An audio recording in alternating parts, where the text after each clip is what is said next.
Right, magandang isang mapagpalang araw po sa lahat at muli ko po kayong binabati at wini-welcome dito sa Diakonos. Ito po ang Bible Study number 22, Glory to God po.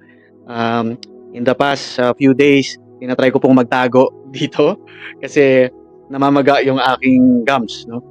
At nahihirapan ako magsalita. Glory to God, okay na po yung aking ipin. So, hindi ko na po ito kailangan. Anyway, ang topic po natin ngayon is about sa napakasikat na kataga na ang tawag ay YOLO or you only live once. And this phrase has become a license for many to do whatever they want because indeed you only live once nga naman. Living life to the fullest, marahil pangarap mo din ma-experience, di ba?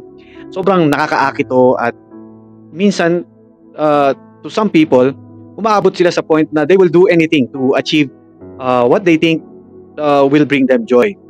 It could be an adventure. It could be, gusto nilang mag-amass ng wealth. Probably climbing up the corporate ladder and becoming a CEO. O yung iba naman, they want to win pageants and crowned to be the most beautiful among them all. Ang iba naman, tour around the world. Nako, sky is the limit and ang daming gustong i-achieve ng mga tao na sa tingin nila would justify their you only live once mantra. Go big or go home, ika nga. But as Christians, let's look for a person in the Bible who experienced life to the fullest, at least in the human standards. And one person you might have in mind, and that would be King Solomon. Let's explore the scriptures about his experience and what he concluded in the end. He had all the riches in the world. In 1 Kings 10:23, it says, King Solomon was greater in riches and wisdom than all other kings of the earth. Actually, you won't believe this. Until now, he is still the richest man on earth. He had an estimated net worth of $2.1 trillion as of 2021. Magmumukhang middle class ang mga pinakamayamang tao sa mundo ngayon kung itatabi mo kay Solomon. And he also did not spare himself from pleasure. You can read it in Ecclesiastes chapter 2 verse 10. It says, I denied myself nothing my eyes desired. I refused my heart no pleasure. My heart took delight in all my labor, and this was the reward of all my toil. Ito na siguro ang pinakarurok ng living life to the fullest. Yung tipong, I denied myself nothing my eyes desired. I refused my heart no pleasure. But wait, there's more.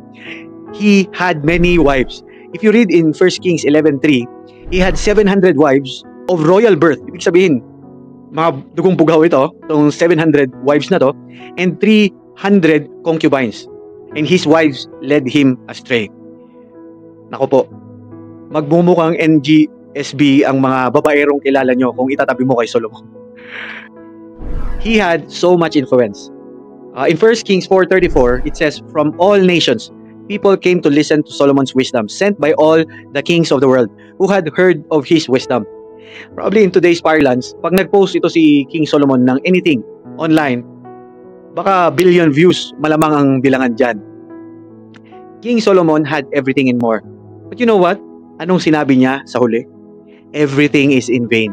Because he realized that when he dies, all he had will be left behind. In Ecclesiastes chapter 2 verse 11 says, Yet when I surveyed all that my hands had done and what I had toiled to achieve, everything was meaningless, a chasing after the wind. Nothing was gained under the sun.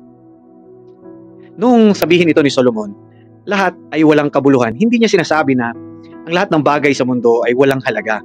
Actually, ang point niya ay ang lahat ng pagsisikap ng tao maliban sa kalooban ng Diyos ay walang kabuluhan. Nasa kay Solomon na ang lahat at sinubukan niya na rin ang lahat. Ngunit nang iwan niya ang Diyos sa equation, nothing satisfied him. May layunin or purpose ang ating buhay at ito ay matatagpuan sa pagkakilala sa Diyos at pagsunod sa kanyang mga utos. Iyon ang dahilan kung bakit tinapos ni Solomon ang kanyang aklat sa ganitong paraan. In Ecclesiastes chapter 12 verse 13, Now all has been heard. Here is the conclusion of the matter. Fear God and keep His commandments, for this is the whole duty of mankind.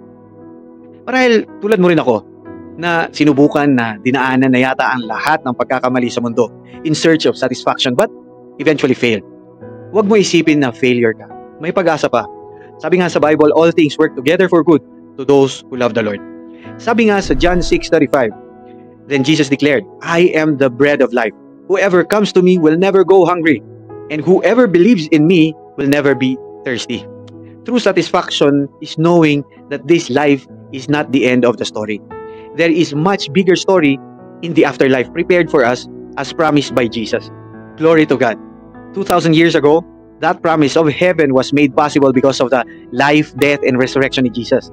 The only way, the truth, and the life. In John 14:6, Jesus answered, I am the way, and the truth, and the life. No one comes to the Father except through me. Living life to the fullest is not about indulging in every pleasure, accumulating wealth, or gaining influence. Ang tunay na fulfillment ay nagmumula sa pamumuhay kasama si Jesus.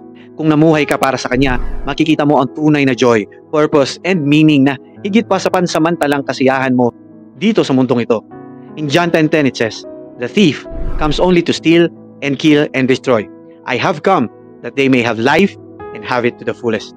Let us live our one life to the fullest by following Jesus. For in Him, we find the fullness of life that no earthly pleasure can match. To God be the glory po. Let's pray po, mga kapatid.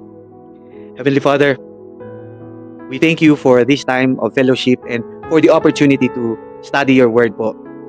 Lord, na-remind na naman po kami about the truth ng fulfillment and satisfaction na ito po ay nanggagaling lamang sa iyo.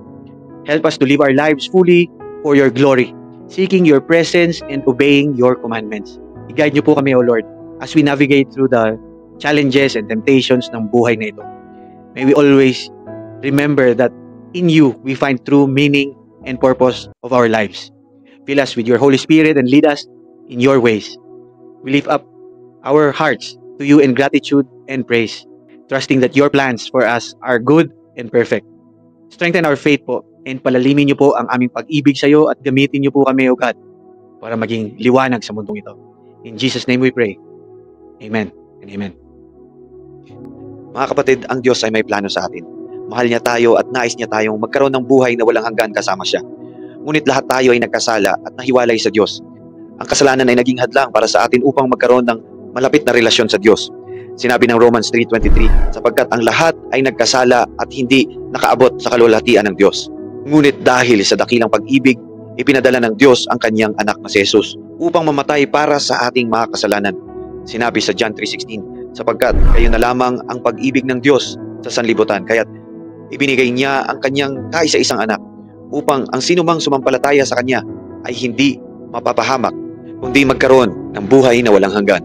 Sa pamamagitan ng kamatayan at muling pagkabuhay ni Jesus, tayo ay maaring mapatawad at magkaroon ng bagong buhay. Kailangan lang nating gawin ay magsisi sa ating mga kasalanan at tanggapin si Jesus bilang ating Panginoon at tagapagligtas. Kung nais mong tanggapin si Jesus sa iyong puso, pwede kang magdasal on your own. Sabihin mo, Panginoong Jesus, inaamin ko na ako'y isang makasalanan. Kailangan kita sa aking buhay. Pinagsisisihan ko ang aking mga kasalanan at humihingi ako ng iyong kapatawaran. Naniniwala ako na namatay ka para sa aking mga kasalanan at muling nabuhay. Tinatanggap kita bilang aking Panginoon at tagapagligtas. Pumasok ka sa aking puso at baguhin mo ako. Salamat po sa iyong pag-ibig at kaligtasan. Amen. Maraming salamat po sa inyong pagsama sa amin. Naway samahan niyo po kami sa araw-araw para sa isang maikling Bible study. Muli, hindi po namin hangad ang kapurihan ng tao sa mundo, yung likes, follows at kung ano paman.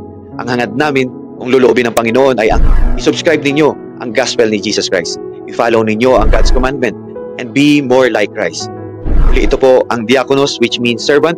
God bless you mga kapatid. I'll catch you in the next video. God willing po.